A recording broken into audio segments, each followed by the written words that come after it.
first of all, can break down the NKU for us, the game you got up Friday night. Yeah, I mean, scrappy is a word that comes up often, and I'm referring to their team. I think we have the ability to do that too, but by nature, that's been who they are. They're very well coached, and it's easy if you hear their coach speak. He's very well spoken. Since they've been there, they're certainly no stranger to SEC opponents or SEC caliber opponents. You know, they've played Kentucky, and they've gone in and beaten Mississippi State before. They beat Missouri. And then on top of that, you know, to win their league, they got to beat a team like Wright State, which obviously everyone standing here, not just me, has a ton of respect for that program. On offense, very aggressive, not just at the plate, but on the bases. And then we'll see a right-handed pitcher, Gillis, that had an outstanding year for him, and he's older. He's been there, done that. So with that experience, I'm sure he knows what to expect and how to handle it with what comes with a regional. Hey, Tony, what changes, if any, do you make for your starting pitching compared to what they've been this season, like for a regional setup like this? Not much. I think if we would have gone through that tournament and done some crazy things like, you know, Causey, Stom say, I got an inning for you in the final, and of course Beams always, you know, up for taking the ball. The one thing about last week is it certainly was a long week, and we had a lot of innings to play, but we used positionally the bench a little bit, and then pitching-wise, I thought we spread things out kind of how we would on a normal week. If anything, some guys were a little shorter or a little less work than normal. So I think it's just the start of a new weekend, and it's certainly the start of a new tournament, which can kind of feel like a new season. So what happened in the regular season is great, but it's over with. What happened in Hoover was a lot of fun, but it's over with. And this is a fresh start, and it's 4 teams, you know, vying to be the one team that wins it. Coach, are you superstitious at all about the #1 seed? No, I mean, I just don't think there's a label there, but there's a lot of reasons why it doesn't have greater value than any of the other 8 seeds. You know, to be in the top 8 seed, you certainly, you know, meet a criteria that's unique. Really, to be in the top 16 is kind of a goal of everybody. It's so fun to play this weekend at home, but it doesn't mean that road teams can't and won't win. I can promise you this, we did not inherit the 64th best team in the tournament. So after, you know, our game on Friday, there's no reseeding that goes on. So there's certainly a limited amount of value that comes with that. Everybody's good, and only one team, like I said, can come out of this 4. So you just got to find a way to do that, and it all begins with putting your best foot forward on Friday. How's Russell feeling? Is he a guy you expect to be available through the regional? We'll see. He's been, eager to compete, which obviously he's done sparingly, and we've tried to kind of meet him in the middle. What's the best thing to do? But he's been sore, and you know, to this point, we've probably pressed it as good as we can. If it was a normal weekend, as you kind of talked about, he wouldn't have pitched. But as we make it to the 5th game of the week, and he had some time to bounce back, he wanted the ball and was not going to go more than an inning. So I think if he is available and he does throw, it's same thing, you know, 2 or 3 outs. And if not, it's been a staff that's, you know, had to manufacture outs or operate, I should say, without him, other than him being in the dugout, would certainly add value as well. What's been different for Xander these last 2 starts?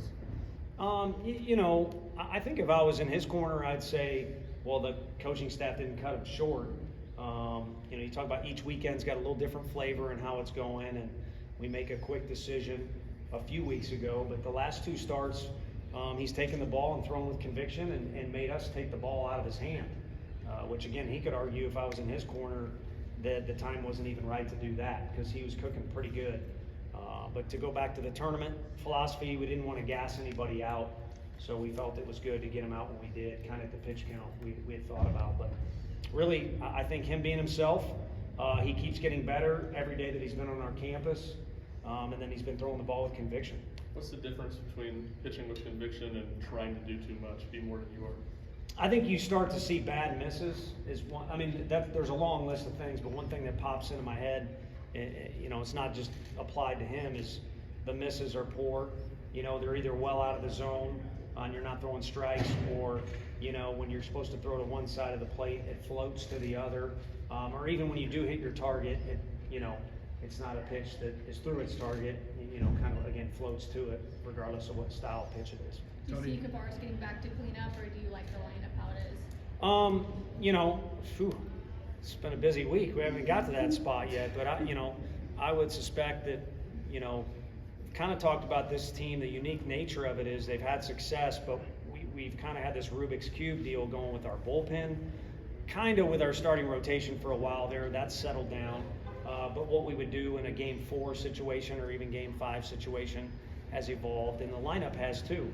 And I think it's relatively fluid, but I think we've kind of settled into, who our guys need to be and how the guys will come off the bench in certain situations. Tony, So- how would you assess where Dean is at right now? Maybe a little up and down going into Hoover and then was able to find some results. Just how would you assess where he's at the plate right now? Yeah, I mean, for us, for baseball, you got to take a big sample size.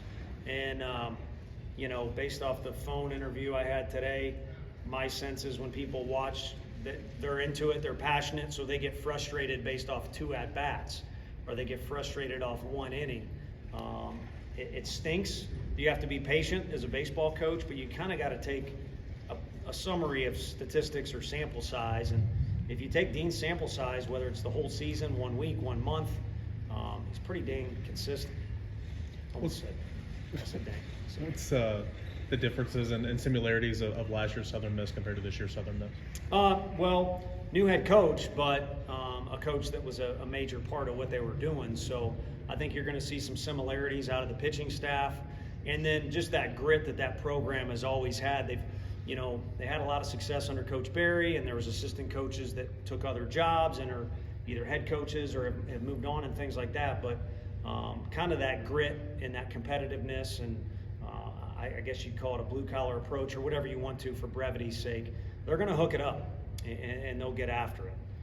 Kind of like their fans got after us when we were down there last year. But it was a fun and intense environment, and we were pushed to the absolute brink, and it kind of went both ways. It was a very competitive series. So, the one thing about these regionals, or if you look at the entire thing, as a fan, I wouldn't hope that our players are doing this, but you kind of look at everything. The only team you're guaranteed to play as of now is Northern Kentucky, and then we certainly have to play one other team. But you see it so often where what you think is going to happen doesn't, because this will be chaos, not just in our regional, but all across the country. When it comes to now entering the regional, what are some of the biggest benefits to seeing every inch of that pitching staff that you did down in Hoover? That was huge. I think the biggest thing is for those guys to put their cleats in the dirt and have that crowd and the opponent that certainly brings talent to the table, and be in those situations where you got to kind of grasp, mentally what's going on. And what's really going on, if you push aside all the peripheral stuff and the fanfare and how cool that tournament is baseball. And so if you're going to play, you might as well enjoy it, and the easiest way to get off to a start of enjoying it is to be the best version of yourself. And I think you saw Banky and Xander and Marcus Phillips be the very best version of themselves. And if they do that, then the pitching staff kind of goes from this to that. So we have confidence in those guys, and Frank said it about halfway through the year. He can't remember a staff where the numbers were kind of spread out this evenly, obviously with Drew Beam kind of leading the way, but even for the most part, some of his outings ending shorter, not because he's not capable, but we trust the guys in the bullpen. So we trust those guys, and now they can trust themselves a little bit easier because they can take confidence in what they've done. How encouraging was it to see Billy hit some balls hard on Sunday?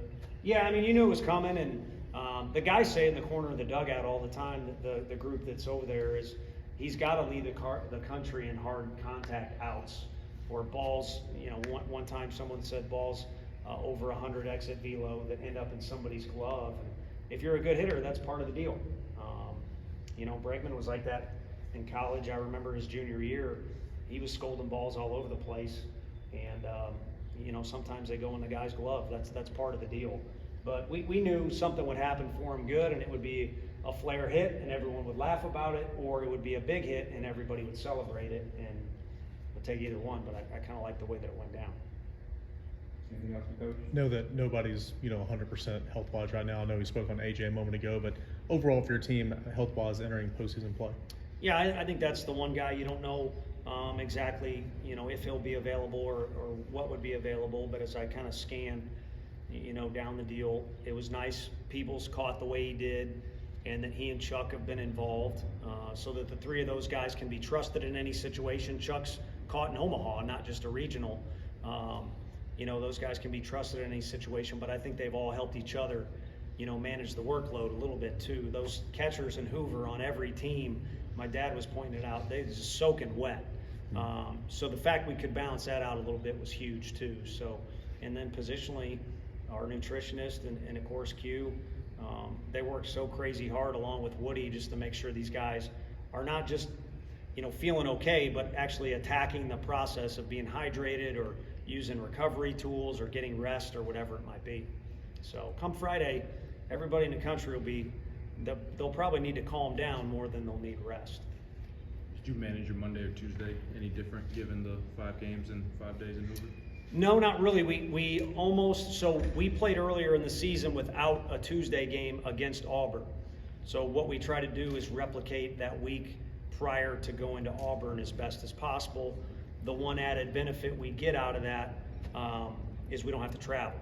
So we get to stay here, and then Monday we made a lot lighter than we did that particular week because the guys, even though they got a flight home, everybody got home fairly late. So pretty much similar routine. And then of course, again, for everybody in the country, you get the NCAA practice tomorrow, which will be an hour 15 minutes. And I've seen it before when you try and go an hour 15, 1 second.